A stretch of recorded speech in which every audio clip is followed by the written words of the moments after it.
Hello there! So a little while back, somebody left a comment on one of my videos, and that comment eventually sort of spawned a rather lengthy discussion about what makes a truly great singer. And this person's initial question was, if a singer is able to produce the largest, broadest range of all the singers in the entire world, does that then qualify that singer as being the best singer in the entire world? He was very, very focused on this idea of the best as being some sort of objectively verifiable truth. So I explained to him in my answer that range is really only a small part of what makes a singer truly great. And he took great offense to this response because he is somebody who evidently focuses a lot on building this extensive range in his voice. And so as the discussion went on, I explained to him what I meant, that range is really only a small part of the overall package of the truly great singer. Range, pitch accuracy, a pleasant and steady tone, which comes from having masterful control over the breath, being able to shape the instrument perfectly so that we can create well-defined resonant vowels and the kinds of sounds that we want to create on each pitch. Smooth registration, so no register breaks, vocal breaks, agility, power, textures and colors and nuance and timbre, the ability to emotionally connect to the lyrics and the music, to communicate or convey the composer's emotions and thoughts and intents, the ability to move an audience. These are all things that define the truly great singer. So you can keep chasing that 5, 6, 7, 8 octave range, but if you don't also possess all or most of these other qualities or skills, then your extensive range is little more than a cheap party trick or an entry into the Guinness Book of World Records.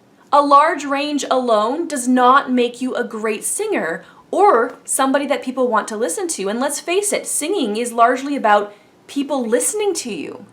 And of course, there is the undeniably subjective nature of music appreciation. What one person thinks is a great voice is not necessarily how the next person is going to define a great voice. Now, I think that there are certainly some objective criteria by which we can judge a voice's greatness or skillfulness. Pitch accuracy, for example. Either you are singing on pitch or not. It's verifiable. But for the most part, we can't just take the human voice and simply plot it on some graph somewhere to determine its overall merit or its greatness or its perfection. So this reminds me of the scene from Dead Poet Society in which Robin Williams' character instructs his students to take the introduction to poetry written by J. Evans Pritchard, PhD, and rip it out of the textbook, wad it up in a ball, and throw it in the trash can.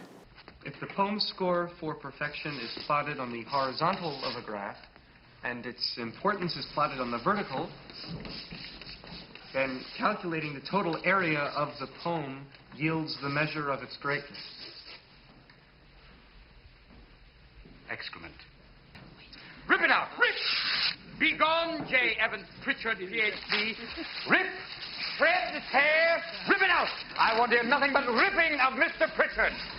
As much as we would love to have some sort of objective criteria by which we can evaluate a voice's skillfulness or greatness, have maybe a list of things that we can check off, it simply doesn't work that way because art is not mathematics. There are singers with limited vocal ranges who have very successful singing careers and whose voices people rave about.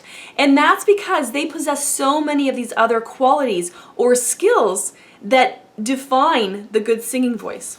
So keep this idea of an extensive vocal range in perspective.